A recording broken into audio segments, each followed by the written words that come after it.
Ìgbàgbọ́ Yorùbá lètò tó yẹ kí a gbọ́. Ìgbàgbọ́ Yorùbá lètò tó yẹ kí a gbọ́. Ètò tó ń sọ nípa àṣà àti ìṣe nílẹ̀ Yorùbá. Gbogbo ọmọ Oòduà ẹ súnmọ́ bí kẹwọ́n gbàlàyé ọ̀rọ̀. Látẹnu Kọ́lá Ọlátúnjí lẹ ó ti máa gbọ́. Ètò tó ń kọ́ni lọ́gbọ́n kọ́ni lóye ẹ jẹ́ ká máa gbọ́. Kọ́lá Ọlátúnjí lolóòtú ètò Ìgbàgbọ́ Yorùbá. Ọmọ wọn lójúde láẹsẹ̀ Ìkírun Àgùnbẹ́. Ìkòyí ẹ̀ṣọ́ ọmọ yan bí lólú. Ọmọ ogun ló sàn ọmọ olè lóru. Olè tí ń káṣọ kẹrù kọ́ o. Olè tí ń gbóbìnrin ẹni. Bóbìnrin ò ṣe ròdòròdò bí ò lẹ́dàn lọ́rùn wọn ò nífẹ̀ẹ́.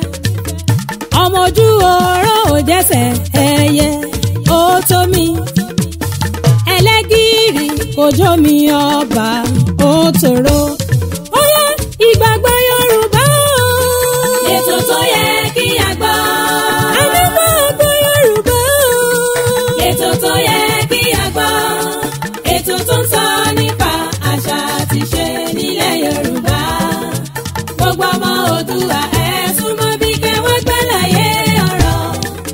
Látẹnu Kọ́lá Ọlátúnjí lẹ ó ti máa gbọ́. Ètò tó ń kọ́ni lọ́gbọ́n kọ́ni lóye ẹ jẹ́ ká máa gbọ́. Good day to you everywhere you are able to listen to me this moment. I am married Dr. Kọ́lá Ọlátúnjí. I welcome you back to my channel. If you are first timer, please endeavor to watch, subscribe, like and share. That is one of the help you can do for us on this channel. Thank you very much. And if you are a regular subscriber, you have subscribed, you are a regular viewer of this channel, I thank you very much and I welcome you back to this channel once again. I am married Dr. Kọ́lá Ọlátúnjí. What I will be talking about today is about ìkìlọ̀ nípa ọ̀rọ̀ àwọn ọmọ ẹlẹ́gbẹ́. Àbí kí n sọ wípé ìmọ̀ràn ni nípa ọ̀rọ̀ àwọn ọmọ ẹlẹ́gbẹ́. Ọmọ ẹlẹ́gbẹ́ wọ́n pé oríṣiríṣi o. Tó jẹ́ pé Ọlọ́run nìkan ló mọ òǹkà wọn. Àtàwọn àgbàlagbà nílẹ̀ Yorùbá wọ́n mọ òǹkà wọn. And mo máa ń sọ fún wa ẹgbẹ́ is spirit. Though àwọn ẹgbẹ́ tó jẹ́ ti òkùnkùn wà tó jẹ́ pé dúdú ni tí wọ́n wà. Àwọn ẹgbẹ́ mìíràn tó jẹ́ pé funfun ni wọ́n. Àwọn tó jẹ́ funfun yẹn wọ́n wà nínú àwọn oríṣiríṣi àwọn ẹgbẹ́. Àwọn míì wọ́n wà lóríta, àwọn míì wà nídìí ọ̀gẹ̀dẹ̀, àwọn míì wà nínú omi.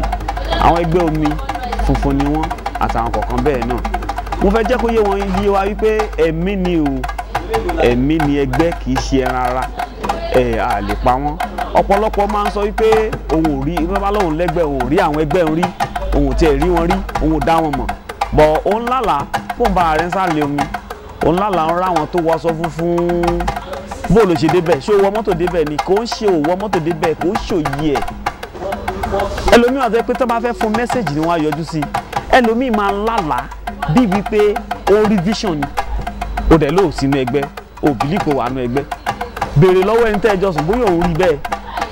Ẹlòmíì aburú tí ó ṣe ìran ẹ̀, aburú tí ó ṣe ọmọ ẹ̀, aburú tí ó ṣe ọkọ ẹ̀, aburú tí ó ṣe ìyàwó ẹ̀, aburú tí ó ṣẹlẹ̀ ní vicinity wọn yóò ti rí. O mọ̀ pé special power àlà rẹ̀ báwo ló ṣe jẹ́. Ọmọ ẹlẹ́gbẹ́ ẹ̀yin lẹ nìyún.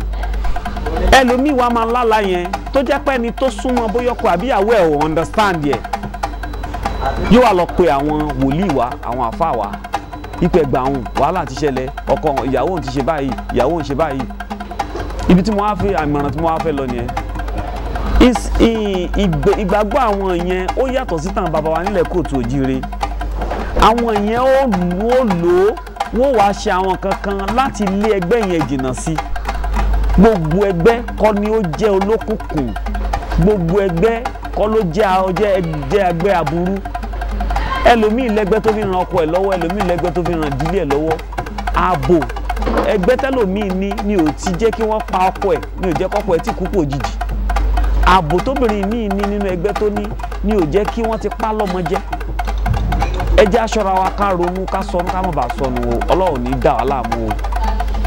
Tán bá wá wọ́n lè ṣe ètò ọlọ́jọ́ mẹ́ta, wọ́n lè ṣe ètò ọlọ́jọ́ méje, wọ́n wá lé ẹgbẹ́ yẹn, wọ́n separate ẹgbẹ́ yẹn pẹ̀lú ẹni tó ní ẹgbẹ́. At the end of the day tóbìnrin yìí bá wá á lòun lálàá mọ́, á ní gbogbo vision tó ń rí òun ò rí mọ́. Ọ̀pọ̀lọpọ̀ ń pè wá wọ́n ń sọ bẹ́ẹ̀.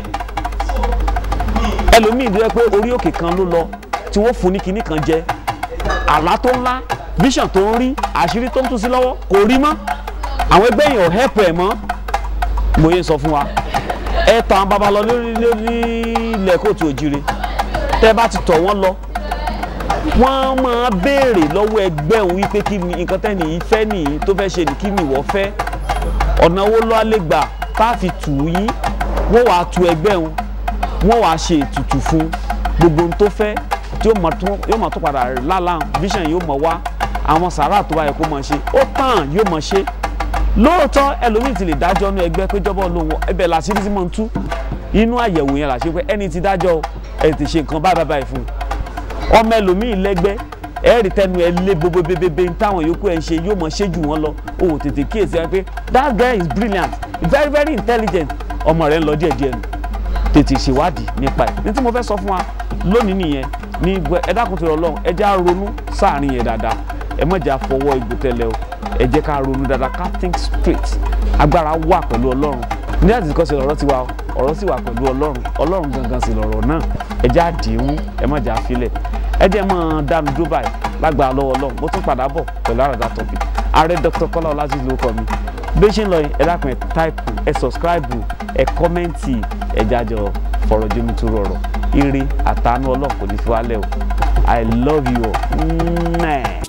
Ètò tó ń kọ́ni lọ́gbọ́n.